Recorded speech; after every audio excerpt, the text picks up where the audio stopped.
अच्छा दोस्तों, क्या आप लोग मुझे बता सकते हैं कि किसी देश की फॉरेन पॉलिसी फेल हो गई है, ये हमें कब पता लगता है? उसके क्या इंडिकेटर्स होते हैं कि भाई चलिए इस देश के साथ ये हो गया और इस वजह से ये फलाना देश अब फॉरेन पॉलिसी के मामले में दिवालिया हो चुका है। अगर आपको नहीं पता तो चलिए आज मैं आपको ये भी बता देता हूँ। और इस घटना को कहा जाता है choose one of the two, यानी कि जब किसी देश को दो ऑप्शन दिए जाएं और उन दो ऑप्शन में से वो कोई एक चुन ले तो आप समझ जाइए कि आज उस देश की फॉरेन पॉलिसी फेल हो चुकी है। और अगर अभी भी आपको समझ नहीं आ रहा तो आज मैं आपको इसके बारे में और भी आसान भाषा में समझाने के लिए बैठा हूँ, क्योंकि आज कुछ खबर ही ऐसी निकल कर आई है। दरअसल यूएई और सऊदी अरब दो देश हैं। जो लोग नहीं जानते, यूएई को तो दुबई का नाम तो आपने सुना ही होगा और यूएई का वो एक शहर है। और आज की तारीख में यूएई और सऊदी अरब दोनों के बीच में जोरदार टक्कर चल रही है। दोनों ही देश एक दूसरे देश के प्रतिद्वंदी बने हुए हैं कि पूरे अरब में कौन सा वो देश है जो सबसे मजबूत और अमीर है। और इसको लेकर दोनों ही देश अपने अपने खेमों को बना चुका है। कुछ देश चूज कर रहे हैं सऊदी अरब को सपोर्ट करना, तो कुछ देश यूएई का समर्थन कर रहे हैं और उनमें से ही एक है पाकिस्तान। पाकिस्तान इस टाइम पर समर्थन कर रहा है सऊदी अरेबिया का। लेकिन जो बड़े सक्सेसफुल ताकतवर देश हैं वो किसी भी खेमे को नहीं चुन रहे हैं। फॉर एग्जाम्पल आप अमेरिका को ही ले लीजिए। अमेरिका कभी भी नहीं चाहेगा कि सऊदी और यूएई में से वो किसी भी एक देश को चूज करे या उसको ऐसा कोई भी ऑप्शन मिले। और इसी वजह से आज अमेरिका दोनों के साथ है। चलिए भारत को ले लीजिए। सऊदी अरब ने हमारे कट्टर दुश्मन देश पाकिस्तान के साथ एक डिफेंस डील करी है। अब उस डील में क्या है कि अगर मान लीजिए कल को पाकिस्तान पर कोई हमला किया जाए तो सऊदी अरब उसका साथ देगा। लेकिन इसके बावजूद हमने सऊदी के साथ हमारे संबंध नहीं सुधारे। हमारे संबंध आज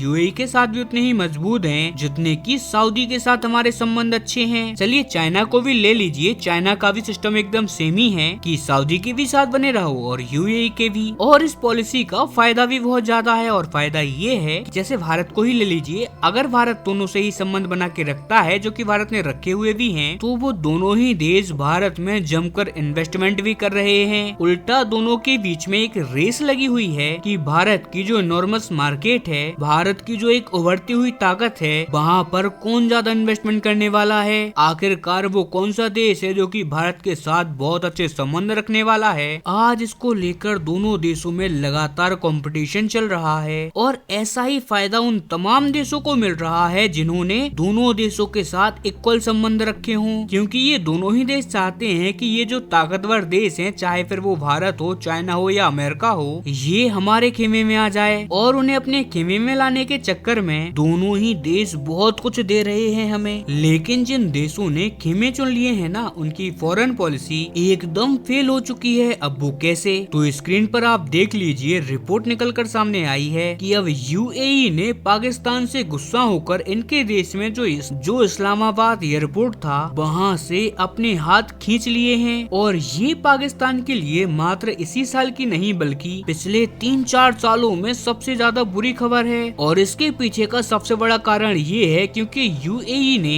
इस्लामाबाद एयरपोर्ट का जिम्मा खुद संभाल लिया था कि चलिए आज के बाद इस एयरपोर्ट को हम मैनेज करेंगे। ये आपकी राजधानी का एयरपोर्ट है और इसे खूबसूरत बनाने की, इसे बेहतर बनाने की, इसका मैनेजमेंट करने की जिम्मेदारी अब हम अपने हाथों में लेते हैं। और जैसा हमारा दुबई एयरपोर्ट है ऐसा ही हम इसे भी बनाएंगे, जिससे कि ये होगा कि एयरपोर्ट की कमाई होगी और उस कमाई में आपका हिस्सा भी होगा, हमारा हिस्सा भी होगा। और ये पाकिस्तान के लिए डबल खुशखबरी थी, क्योंकि एक तो उनके एयरपोर्ट की कमाई बढ़ रही थी और उल्टा इस एयरपोर्ट के आसपास इकोनॉमिक जोन भी बना रहा था यूएई। अरबों अरब डॉलर यहाँ पर इन्वेस्ट करने वाला था। लेकिन अब वो सब मिट्टी में मिल चुका है। इतना ही नहीं, एरो सिटी बना रहा था। इस्लामाबाद के अंदर भी अरबों डॉलर की इन्वेस्टमेंट का प्लान था यूएई का, लेकिन अब वो सारे प्लान यूएई ने मिट्टी में मिला दिए हैं, वो भी बस एक झटके में सबसे अपने हाथ खींचकर। और ये सब इसीलिए हुआ क्योंकि पाकिस्तान ने दो में से किसी एक को चूज कर लिया है। मतलब कि जब यूएई और सऊदी ने कहा कि आप हम में से किसी एक को चुनो, तो दोनों से संबंध रखने की बजाय इन्होंने सऊदी को चुन लिया। और इसी वजह से यूएई नाराज है और इसका खामियाजा अब पाकिस्तान न केवल अभी बल्कि आगे भी भुगतने वाला है, क्योंकि यूएई पाकिस्तान का बहुत बड़ा मददगार रहा है। जब जब पाकिस्तान की अर्थव्यवस्था संकट में गई है, जब जब पाकिस्तान बैंक करप्ट होने की कंडीशन में आया है, तब तब यूएई ने अरबों डॉलर देकर इनकी मुद्रा यानी कि पाकिस्तानी रुपए को बचाया है, इनके सेंट्रल बैंक को बचाया है और इतना ही नहीं इनकी इकोनॉमी को भी बचाया है। लेकिन अब इनका एक पनाहगार खत्म हो चुका है और इसका कारण भी बस एक ही है, वो है इनकी फेल्ड फॉरेन पॉलिसी। क्योंकि अगर इनकी फॉरेन पॉलिसी एक सक्सेसफुल फॉरेन पॉलिसी होती तो ऐसे में ये उन दोनों ही देशों के साथ संबंध बना के रखते, क्योंकि आज की तारीख में दोनों ही देश पाकिस्तान को अपने खेमे में लाने के चक्कर में अरबों डॉलर पानी की तरह पाकिस्तान के ऊपर बहा देते। लेकिन इनके मूर्ख नेता और इनके मूर्ख सेना प्रमुख को ये बात समझ में ही नहीं आई और सऊदी की चापलूसी करने के चक्कर में ये यूएई को गवा बैठे और इसी वजह से भारत की फॉरेन पॉलिसी को सफल माना जा रहा है। क्योंकि आज की तारीख में भारत के संबंध हर एक देश के साथ अच्छे हैं, इवन चाइना के साथ भी अब भारत के संबंध अच्छे हो रहे हैं। रूस के साथ तो हमारे संबंध बहुत पहले से अच्छे हैं, अमेरिका से भी हमारे संबंध धीरे धीरे करके ठीक हो जाएंगे, बस डोनाल्ड ट्रंप की सत्ता से जाने की देरी है। यूरोप के साथ तो भारत के संबंधों की क्या ही कहना, अभी हाल ही में भारत और यूएई ने एक फ्री ट्रेड एग्रीमेंट जैसी मेगा डील की है और अरब देशों में भी हमारा दबदबा लगातार मजबूत होता जा रहा है और यही होती है असल फॉरेन पॉलिसी। लेकिन पाकिस्तान तो है ही एक फेल स्टेट और ये एक दुनिया का सबसे बड़ा एग्जाम्पल बन चुका है फेल स्टेट का। और जब पाकिस्तान खत्म हो जाएगा तो दुनिया भर के जियोपॉलिटिक्स ट्रेनीज को ये बात बताई जाएगी कि देखो तुम्हें कुछ भी करना है लेकिन पाकिस्तानी की तरह अपनी फॉरेन पॉलिसी को नहीं बनाना है। खैर, इस पर आपका क्या मानना है? आपकी राय कमेंट में देना ना भूलें। चैनल को सब्सक्राइब करें, वीडियो को लाइक करें। हम मिलते हैं जल्दी ही अपनी किसी और वीडियो के साथ, तब तक के लिए नमस्कार।